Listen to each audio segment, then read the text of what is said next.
السلام عليكم ومرحبا بكم في قناة مطبخ ليليا. نتمنى تكونوا بخير وعلى خير. ان شاء الله اليوم غادي نشارك معكم حلوة العيد ولا هي صابلي بريستيج بالكراميل وباشكال مختلفة وعجينة واحدة اللي كتجي لذيذة بزاف ورائعة وسهلة ديال التحضير بمقادير اقتصادية وكتخرج اكثر من 100 حبة كما كتشوفوا معايا انايا. بعجينه وحده درت بزاف الاشكال. خليكم معايا باش تشوفوا المقادير وطريقه التحضير ديالها.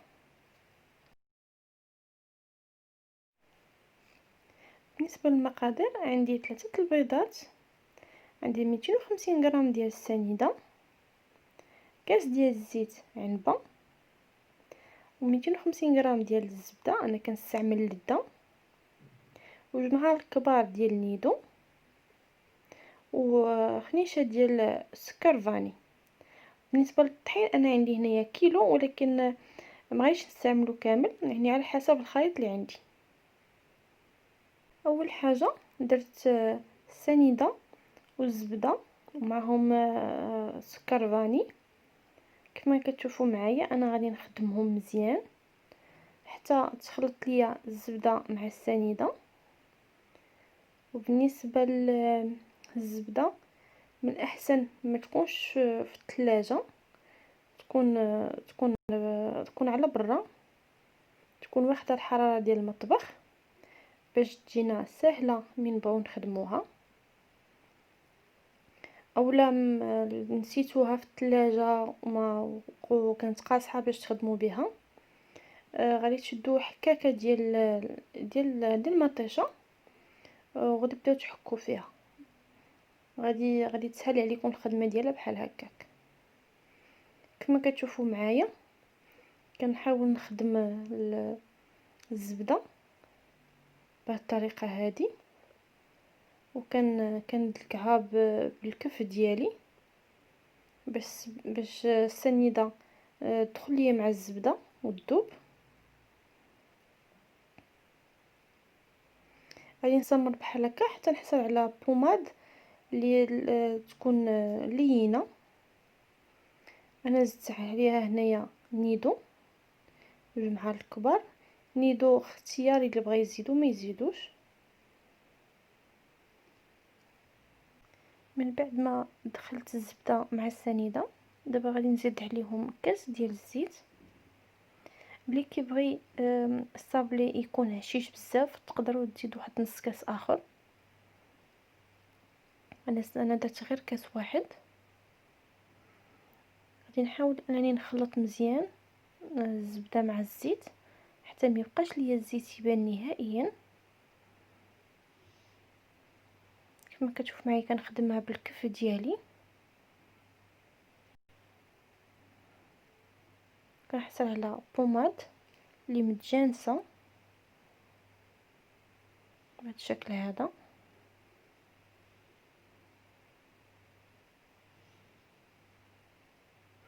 دابا زدت عليهم 3 البيضات وغادي نحاول نخلط عاوتاني مزيان حتى ما يبقاش يبان نهائيا البيض.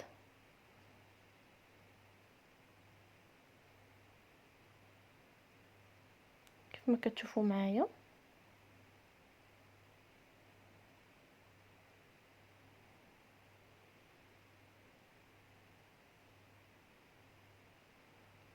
من بعد غادي نزيد عليهم الطحين. انا الطحين هنايا درت تقريبا كيلو الا ربع، ما درتش كيلو كامل. نتوما على حسب الطحين اللي كتستعملوا. يقدر الطحين اللي يقدر يهز لكم في هذه العجينه اكثر من كيلو او لا اقل من كيلو، بحال انا اللي درت تقريبا كيلو الا ربع. غادي نستمر بحال هكا كنجمع بالصباع ديال يديا ونحاولوا من ندلكوش الصابلي ديالنا. وهي العجينه جمعتها غير الصباع ديال يديا، ما كندلكوهاش. جمعات ما جاتش قاصحه وما جاتش رطبه كما كتشوفوا معايا.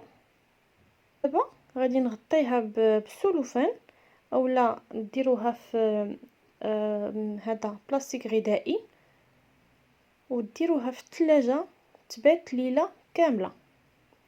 اولا تخدموا العجينه في الصباح وتخليوها حتى العشيه وخدموها. دابا غادي نخدم الصابلي ديالي. انا العجينه خليتها نهار كامل، عجنت العجينه في الصباح كيف ما شفتوا معايا. دابا الليل خليتها ارتاحت مزيان.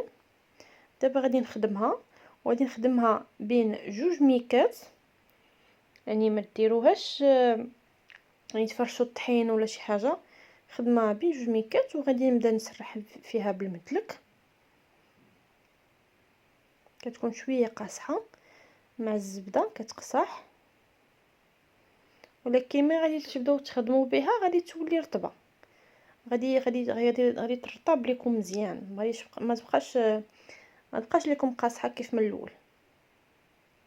دابا غادي نسرحها تكون عجينه رقيقه. بالنسبه للعجينه الرقيقه، يعني الا كنتو باغيين ديروا حلوه، يعني صابلي فوق من صابلي ملصق بالكراميل، ديروا العجينه تكون رقيقه باش ما يجيكمش الصابلي كتاكلوه هو غليظ. ولا كنتو غادي ديروا شي شكل اللي يكون فيه غير صابلي واحد وفوقو شي زواق، تكون صابلي تكون غليظه.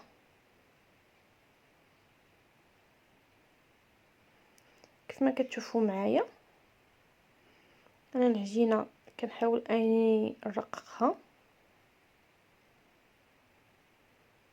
وديما وسط الميكا ما تستعملوش طحين، ضروري الميكا. انا هنايا عندي بزاف القطاعات،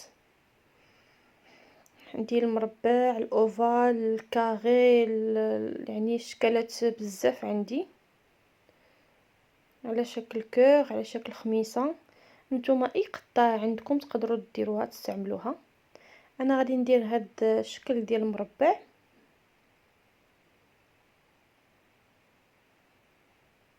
كيجي تا هو في منظر زوين.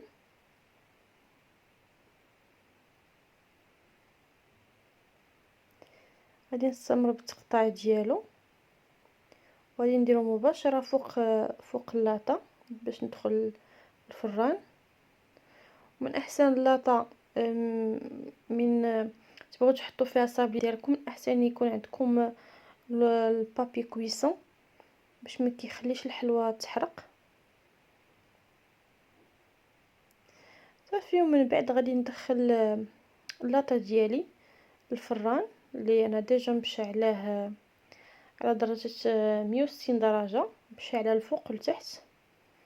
وملي كنبغي ندخل الصابلي يطيب كندخلو الوسط، وكنخلي العافيه شاعله من الفوق ومن التحت، وكيطيب لي تقريبا على 15 دقيقه او 20 دقيقه ما كاملاش، على ما كيطيب وكياخد اللون الذهبي ديالو.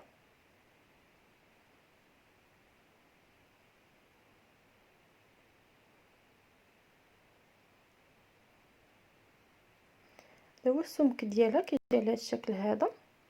انا هذا الشكل غادي نديرو واحد فوق واحد.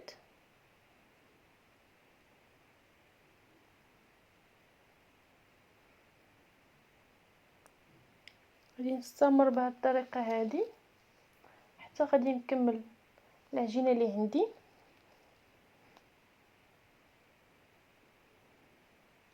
صراحه كيصاب لي لذيذ بزاف، وما كيجيش كيجي قاصح، يعني يشد في راسو، ماشي ما كيكونش هشيش بزاف. ولكن نتو باغينو هشيش تقدروا تزيدوا الكميه ديال الزيت. انا درت غير كاس، تقدروا نتوما تزيدوا نص كاس اخر اولا كاس اخر.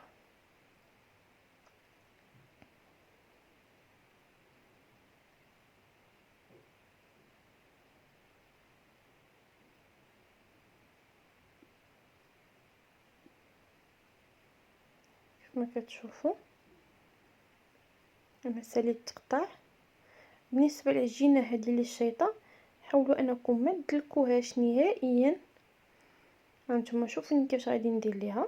غادي غير نجمعها بحال هكا، يعني بحال كديروا بات فيوتي. العجينه مخصش تعجن.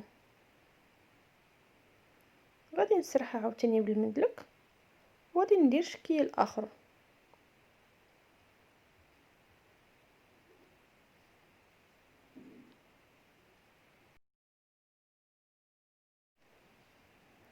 دابا ندير الشكل الثاني على شكل دميعه.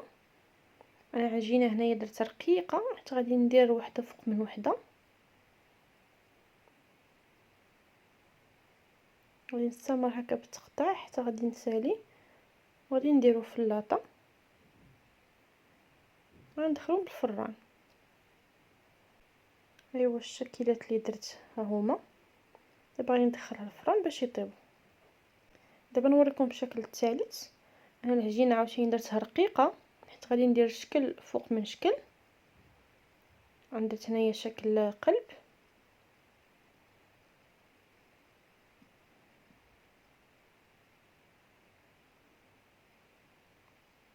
ندير معكم شكل رابع على شكل هكا مربع كبير.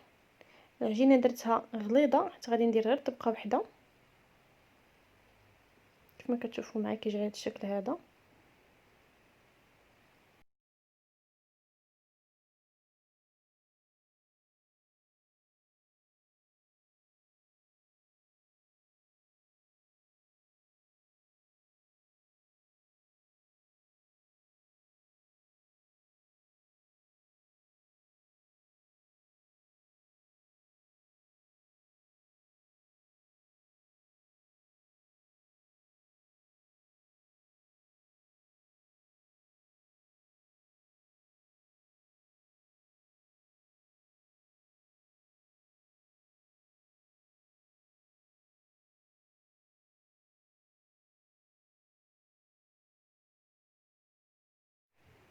دابا ندير معكم الشكل الخامس على شكل الخميسه.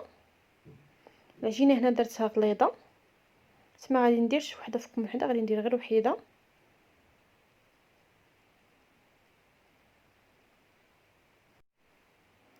عاوتاني غادي ندير معكم شكل اخر على شكل اوفال. العجينه هنايا درتها رقيقه حتى غندير وحده فوق من وحده.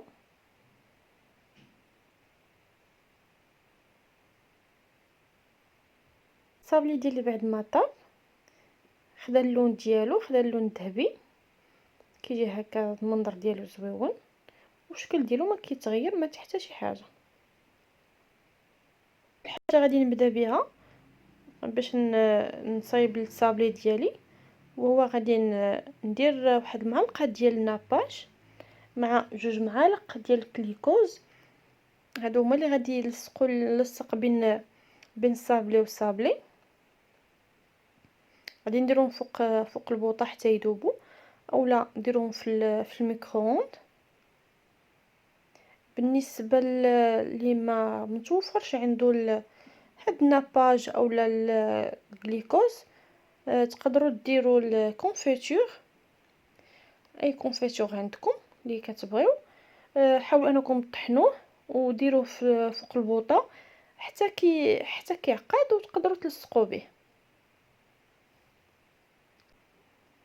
ها عندي هنايا الناباج والكليكوز داب، غادي نديرو في جبانيه باش نستعملو من بعد كما كتشوفوا.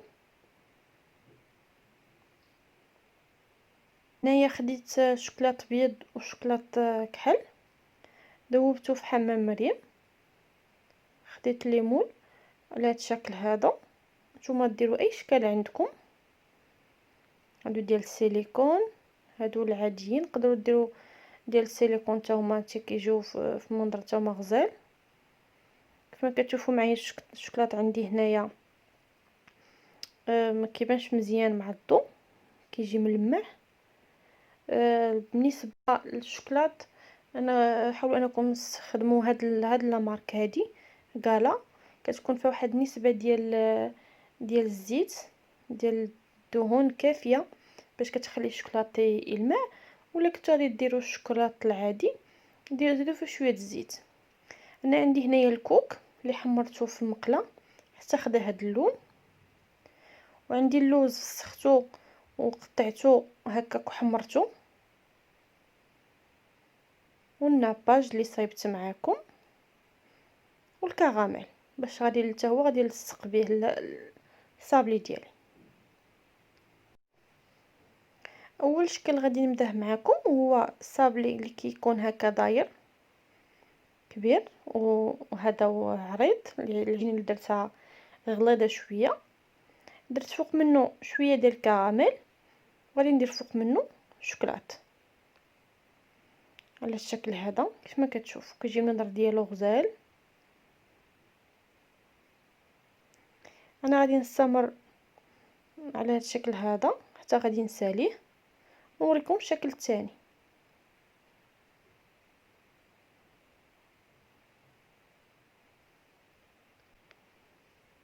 الشكل الثاني اللي درت وهو نفس الطريقه، غير هذا الاول كان فيه شوكولاط كحل وهذا درت فيه شوكولاط ابيض. حتى هو المنظر ديالو كيجي زويون.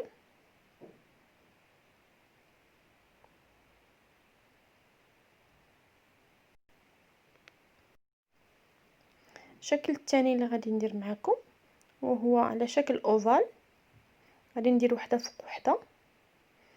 غادي ندير هنايا الناباج وهذا هو اللي غادي نلصق به،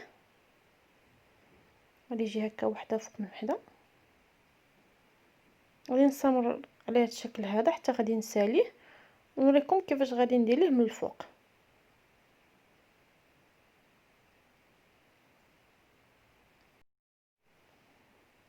بعد ما لصقت الصابلي دابا غادي ندير ناباج عاوتاني من الفوق الوجه ديالو وغادي ندوزو في الكوك اللي حمرت.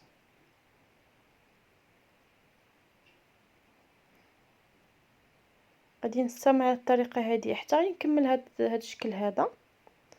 من بعد غادي ندوز نوريكم الزواق ديالو من الفوق.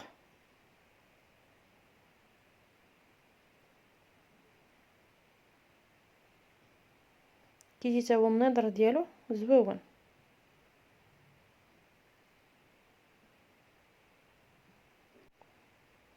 بعد ما درت الكوك في الوجه ديال الصابلي درتو هنايا فوق من بابي كويسون باش ما نجلخش الرخام بالشوكولات، ودرت هكا الشوكولات ذوبته وزوقت به هكا على شكل خيوطه من الفوق، كيجي المنظر ديالو حتى هو زويون. دابا غادي ندير معكم الشكل ديال القلب اللي غادي ندير واحد فوق من واحد. هنايا درت ليه غادي نلصقو بالكراميل على الشكل هذا.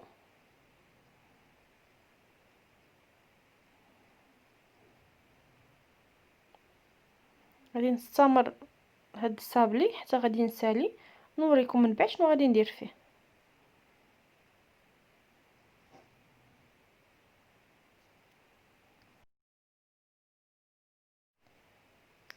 بعد ما كملت الصق ديال الصابلي بالكراميل درتو هنايا فوق من الشبكه وغادي ندير فوق منه الشوكولات. غادي نغطي كامل الصابلي ديالي بالشوكولات، ما نخلي حتى شي جنب يكون باين. نحاول نغطي كلشي. كيجي صراحه المنظر ديالو هاد الصابلي كيجي زويون. من بعد غادي ندير فوق منه طريف ديال الشوكولا على شكل هكا وريضه.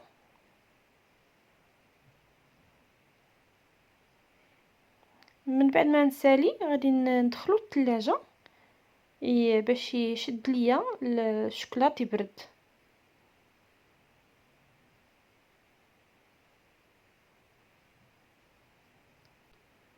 دابا غادي ندير معكم شكل مربع، غادي ندهنو هكا من الفوق بالكراميل عند الوجه ديالو كامل.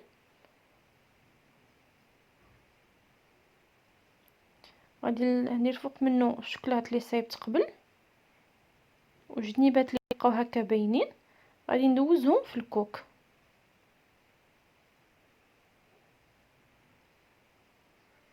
وكيجي شكل ديالو غزال بحال هكا. دابا ندير معكم شكل اخر على شكل خميصه. غادي نغطي الوجه ديالو كله بالكراميل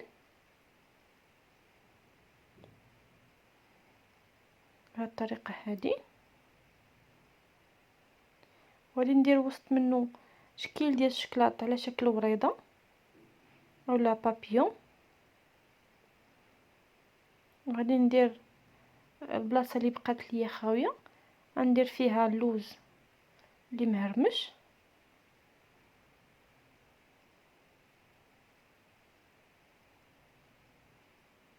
كيجي الشكل ديالو بحال هكا.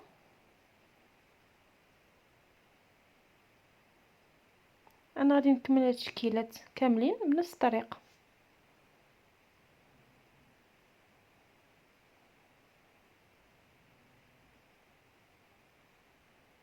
اللي غادي ندير معكم هو على شكل دميعه.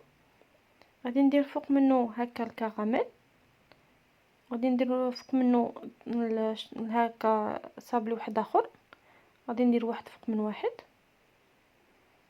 من بعد غادي نزوقو عاوتاني. غادي نستمر بهذه الطريقه هذه حتى غادي نساليه،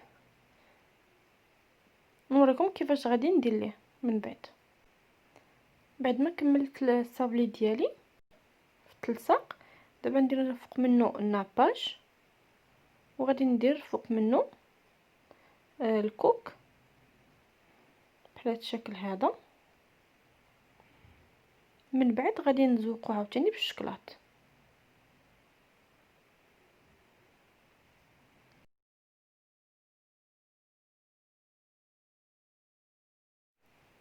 بعد ما كملت الصابلي ديالي بالتلصاق ديال الكوك، هنايا خديت شوكولاط ابيض مع شوكولاط كحل وذوبتهم، عطوني هذا اللون هذا تيكون فاتح، وزوقت به.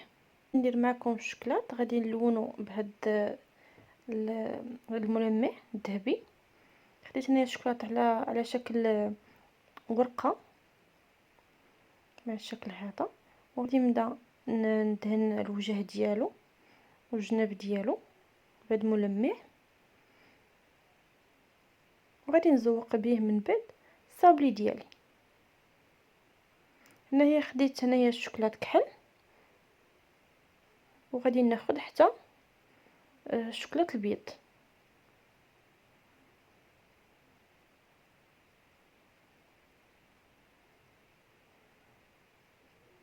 كيجي الشكل ديالهم بحال هكا. هنايا غادي نشكل الصابلي بديك الشوكولاط اللي كنت درت ليه ملمع ذهبي. خديت الصابلي الكبير على شكل مربع، وغادي ندير فوق منه الناباج، ندهنو كامل الوجه ديالو بالناباج، وندير الوسط ديال الصابلي الشوكولاط، وفي الجناب اللي بقاو باينين غادي نلصق فيهم اللوز مهرمش.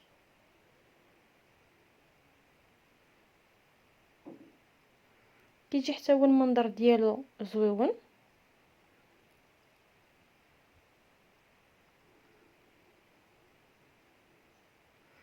كيجي على الشكل هذا.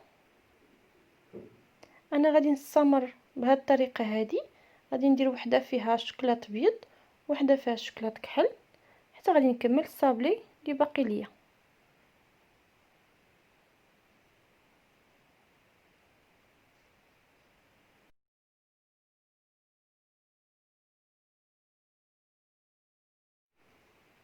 شكل واحد اخر وهو دائري تيكون صغير شويه، غادي ندهنو بالكراميل حتى غادي ندير وحده فوق من وحده بهذا الشكل هذا. وغادي ناخذ واحد النقيطه ديال الكراميل ماشي بزاف، وغادي نلصق منها فوق منها الشوكولاط على شكل بابيون. كيجي المنظر ديالو حتى هو زويون وسهل كيف ما كتشوفوا معايا. غادي نستمر بحال هكا حتى غادي نسالي. وهذا هو الشكل النهائي ديال الصابلي ديالي. كيجي بعجينه وحده.